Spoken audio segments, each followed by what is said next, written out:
karena dengan melemahnya harga Brent itu menyebabkan pengeluaran untuk subsidi terutama energi itu akan menjadi berkurang, sehingga kekhawatiran akan defisit anggaran itu menjadi berkurang juga. Ini yang penyebab kenapa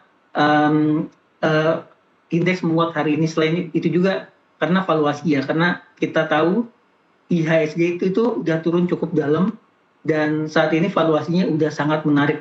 Berdasarkan perhitungan kita udah di trading di sekitar -3 standar deviasi, jadi udah sangat murah sekali. Oke.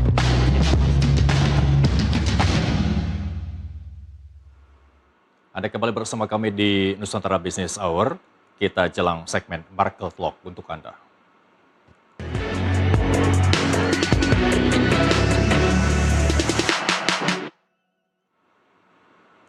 Pemirsa, kita ulas kembali posisi IHSG di sesi pertama. IHSG sesi sebelumnya bertahan di zona hijau hingga penutupan perdagangan sesi 1 hari ini, menyusul diumumkannya pertumbuhan ekonomi kuartal 2 2026 ditutup menguat 43,39 poin atau 0,69% hingga berada di level 6.363. Baik, kita akan langsung berdialog mengulas bersama Andre Wijaya, Head of Research RHB Sekuritas. Selamat sore Pak Andre. Halo, selamat sore Pak. Pak Andre, melihat penguatan IHSG hari ini, menurut analisa Anda, apa yang paling menopang penguatan ini menurut Anda?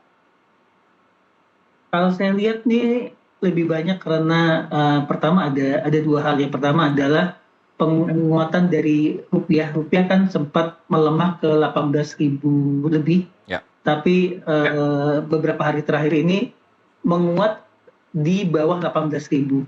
Dan kita lihat rupiah sekarang pergerakannya udah mulai stabil, ini mencerminkan investor baik lokal maupun asing itu udah mulai percaya terhadap Indonesia.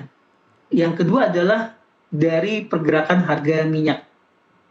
Brent kita lihat kemarin itu turun cukup dalam, bahkan udah mencapai di bawah $80 per barel. Walaupun kalau kita lihat per hari ini ada kenaikan sekitar $80 per barel, tapi sampai penutupan kemarin itu sempat di $78 sampai $79 per barel. Ini memberikan confidence level terhadap APBN Indonesia, karena dengan melemahnya harga Brent itu menyebabkan pengeluaran untuk subsidi terutama energi itu akan menjadi berkurang, sehingga kekhawatiran akan defisit anggaran itu menjadi berkurang juga. Ini yang penyebab kenapa indeks menguat hari ini. Selain itu juga karena valuasi ya, karena kita tahu IHSG itu udah turun cukup dalam dan saat ini valuasinya udah sangat menarik. Berdasarkan perhitungan kita udah di trading di sekitar -3 standar deviasi, jadi udah sangat murah sekali.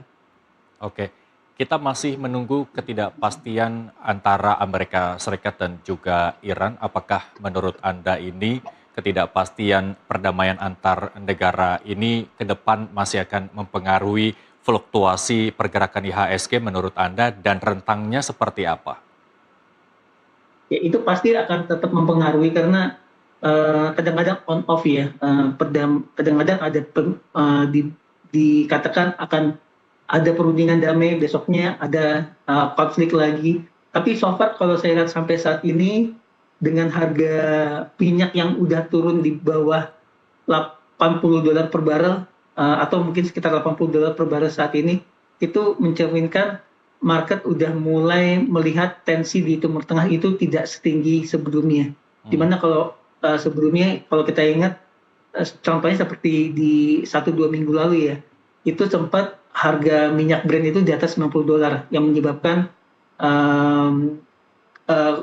kekhawatiran akan konflik kepanjangan. Tapi sekarang di level $80 per barrel, saya lihat market udah mulai melihat relatively ya adanya perbaikan di konflik Timur Tengah, walaupun memang saat masih tidak pasti, tapi udah ada perbaikan yang cukup positif.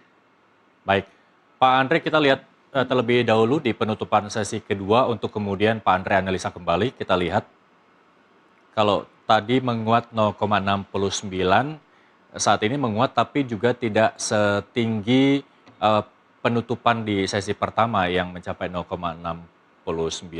Menurut Anda ini, apakah ini juga berpengaruh terhadap data yang dirilis oleh BPS terkait pertumbuhan ekonomi kita meskipun tidak setinggi pertumbuhan ekonomi yang dirilis beberapa waktu lalu sebelum hari ini? Itu sih udah kita ekspektasi ya. Kita sudah perkirakan memang pertumbuhan ekonomi di kuartal kedua itu nggak setinggi di kuartal pertama. Karena memang di kuartal pertama kalau kita ingat itu banyak upfront spending dari pemerintah. Dan juga ada musim spending yang tinggi selama musim Ramadan. Jadi stimulus di pemerintah di kuartal pertama memang sangat-sangat banyak. Itu menyebabkan di kuartal pertama itu ekonomi bisa tumbuh 5,6%. Dan kita sudah perkirakan bahwa di kuartal kedua nggak akan bisa setinggi itu karena pertama udah nggak ada musim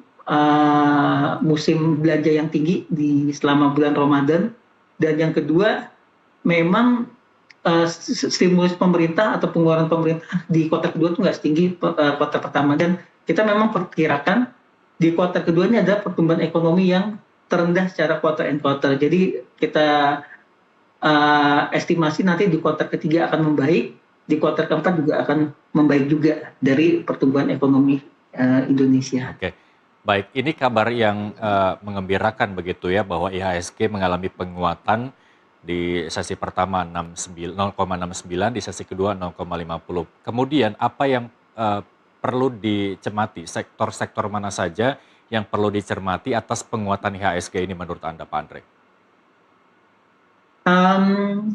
Saat ini saya lihat karena sentimennya lagi positif ke domestic demand, jadi sektor-sektor yang berhubungan dengan domestic demand yang akan menarik itu ada perbankan, kemudian consumer, properti, dan juga otomotif ya. Itu yang saya lihat mungkin akan cukup bagus perkembangannya. Selain itu juga sektor yang berhubungan dengan komoditi, terutama komoditi yang hard commodity seperti metal mining, itu juga menarik. Contohnya dari harga tins yang naik cukup tinggi, harga koper yang naik cukup tinggi, itu bisa menunjang pertumbuhan harga-harga saham di sektor itu. Dan yang terakhir saya lihat adalah plantation atau CPO, karena kita perkirakan tuh harga CPO akan tetap tinggi dalam 1-2 tahun yang akan datang. Ini karena pertama adalah impact dari keterbatasan supply karena adanya El Nino yang menyebabkan kemarau berkepanjangan sehingga